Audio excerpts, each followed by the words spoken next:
पश्चिम मेदिनीपुर जिले के खड़गपुर से इस वक्त बड़ी खबर सामने आई है। 14 अगस्त 2026 को खड़गपुर के रूपनारायणपुर इलाके में स्थानीय पुलिस ने बड़ी कार्रवाई करते हुए 7 गाड़ियों को पकड़ा है। पुलिस की जांच के दौरान इन गाड़ियों से कुल 5,821 किलोग्राम मीट बरामद किया गया। हालांकि बरामद मीट किस जानवर का है, इसकी पुष्टि अभी तक नहीं हो पाई है।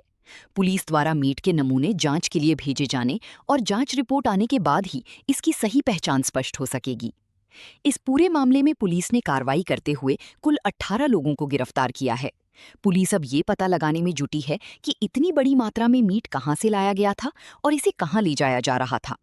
इस घटना की पूरी जानकारी पश्चिम मेदिनीपुर जिला की एसपी श्रीमती पापिया सुल्ताना की ओर से दी गई है।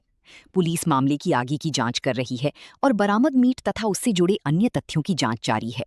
फिलहाल सबसे बड़ा सवाल यही है कि आखिर 5,821 किलो मीट कहां से आया और इसे किस उद्देश्य से ले जाया जा रहा था।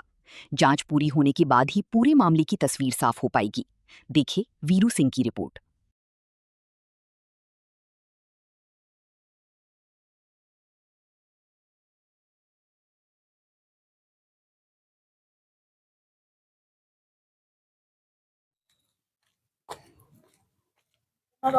একটা খবর আসে যে অনেকগুলো গাড়ি করে কিছু মাংস নিয়ে যাওয়া হচ্ছে। তো সেই খবরের উপর আমরা রিয়াক্ট করি এবং চৌরঙ্গি থেকে আরেকটু দূরে রূপনারায়ণপুর বলে যে জায়গাটা, সেখানে আমরা একটা একটা করে পরপর একটা করে গাড়ি আমরা অ্যাপ্রিহেন্ড করতে থাকি এবং টোটাল আমরা 7টা গাড়ি অ্যাপ্রিহেন্ড করি এবং 7টা গাড়িতে দেখা যায় প্রচুর মাংস রয়েছে এবং তাদের কাছ থেকে মাংসের মানে বহন করার বা কাটার বা স্লটার হাউসের কোথাও কোনো কাগজপত্র ক্যারি করার কোনো কাগজপত্র কিছু না পাওয়া যায় এবং তাদের যখন জিজ্ঞাসাবাদ করা হয়, এই 7টা গাড়ির মধ্যে আমরা 18টা লোক পাই। তাদেরকে যখন জিজ্ঞাসাবাদ করা হয় তারা তখন এই মাংসের উৎস কোথায় নিয়ে যাচ্ছে থেকে শুরু করে তাদের কাছে কোনো কাগজ আছে কিনা কোনো কথা তারা বলতে পারে না, সদুত্তর দিতে পারে না। তখন আমরা তাদেরকে অ্যাপ্রিহেন্ড করি। তাদের নাম হচ্ছে মোহাম্মদ সিরাজুল আলী, মোহাম্মদ নওসাদ, নূর আলী, মোহাম্মদ রজব আলী, মোহাম্মদ জাফর খান, মোহাম্মদ ইসাদ, শেখ মেহরাজ, শেখ সুবিদ আলী, আসিফ বিন কালাম, মোহাম্মদ সাদাব, মোহাম্মদ সামাদ, মোহাম্মদ আরসাদ, মোহাম্মদ আসলান, ওয়ারিস আলম, কার্তিক কুমার সিং, শাইখ সাহেব, মোহাম্মদ সামির খান অ্যান্ড মোহাম্মদ খালিদ। এই 18 জনকে আমরা অ্যাপ্রিহেন্ড করি এবং তারপর আমরা পার্টিকুলার সেকশানে কেস স্টার্ট করি এবং এই যে মাংস আছে সেটাকে আমরা পরীক্ষা করার জন্য আমরা রিকুইজিশন দিয়ে ভেটেরিনারি ডক্টরকে ডেকে রিকুইজিশন দিয়ে আমরা সিজ করে আমরা ল্যাবে পাঠাই। আমরা এদেরকে সেকশন দেওয়া হয়েছে 223, 325, 61/2, এটা হচ্ছে বিএনএসএ সেকশন, আর 4, 5 and 7 West Bengal animal slaughter act and 11/1/L prevention of animal cruelty act. যাতে কোথাও কোনোভাবে স্লটার যে রুল আছে, অ্যানিমাল স্লটারের যে রুল আছে সেই রুল মেনেই যেন সব জায়গায় স্লটারিং হয়, কোথাও যেন ওই আইনের অন্যথা না হয়, সেই জন্য আমরা সদা জাগ্রত থাকব এবং খড়গপুরের সেই সমস্ত জায়গায় যেখান থেকে এই মাংস অন্যায়ভাবে স্লটারিং করা হয়েছে সেখান থেকে আমরা সেগুলো সিজ করব এবং যেখানে যেখানে এই ধরনের ব্যবসা চলছে বা এই ধরনের ঘটনা ঘটছে সেগুলো আমরা সমূলে শেষ করব। এটাই পশ্চিম মেদিনীপুর পুলিশের অঙ্গীকার।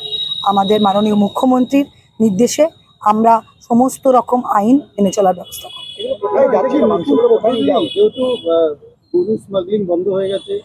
আমি মাংসের ব্যাপারে শিওর নই। ইটস মাংস, নট অ্যাবাউট যে কোন প্রাণীর মাংস, সেটা আমরা আফটার কনফার্মেশনই করতে পারবো। ডিফারেন্ট ডিস্ট্রিক্টে নিয়ে যাওয়া হচ্ছিল আমাদের ডিস্ট্রিক্ট থেকে কলকাতার দিকে।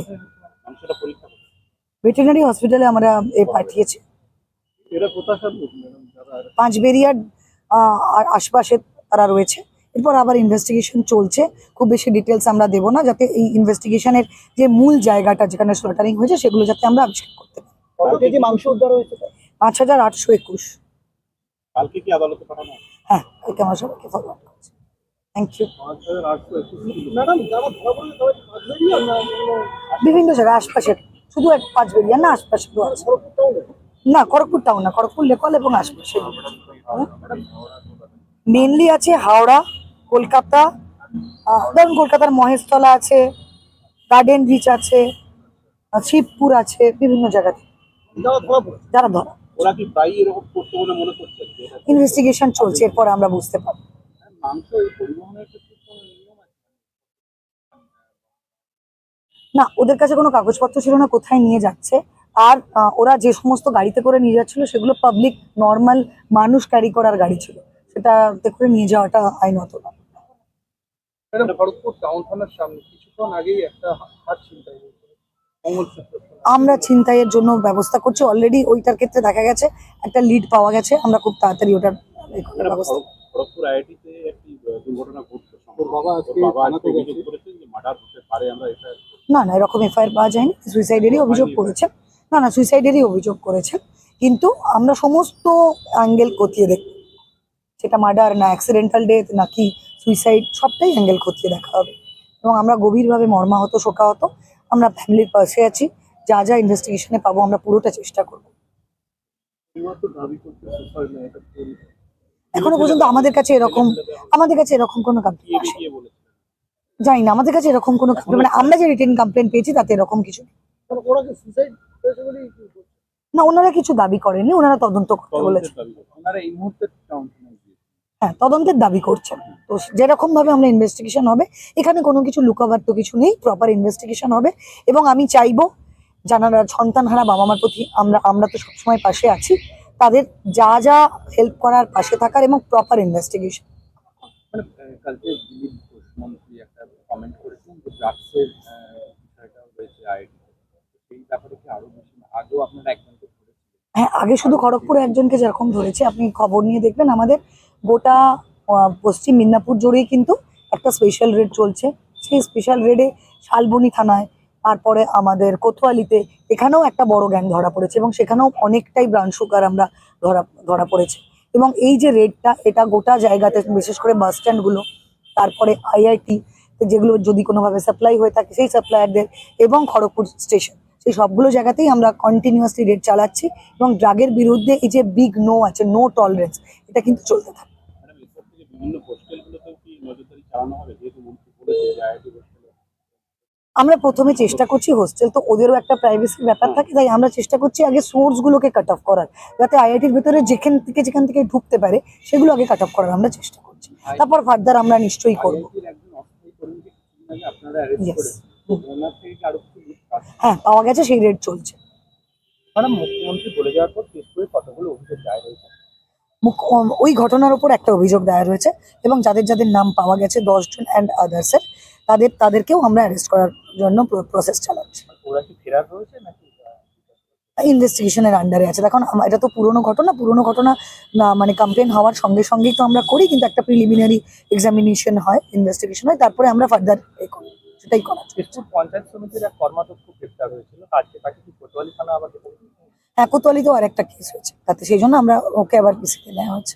ম্যাডাম, 7th অগস্ট একটা সার্কুলার হয় যে ন্যাশনাল হাইওয়েতে টোটো যাবে না, কিন্তু আজকেও আমরা দেখছি 16 নম্বর 7 নম্বর দেদার রাজ্য সড়ক। হ্যাঁ, আমরা রাজ্য সড়কগুলোতে এবার কালকের 15 আগস্টের থেকে আমরা শুরু করে আমরা পুরোপুরি এটা বন্ধ করার করবো, এবং এসএইচ এনএইচ সবগুলোতেই আমরা ব্যবস্থা নেব।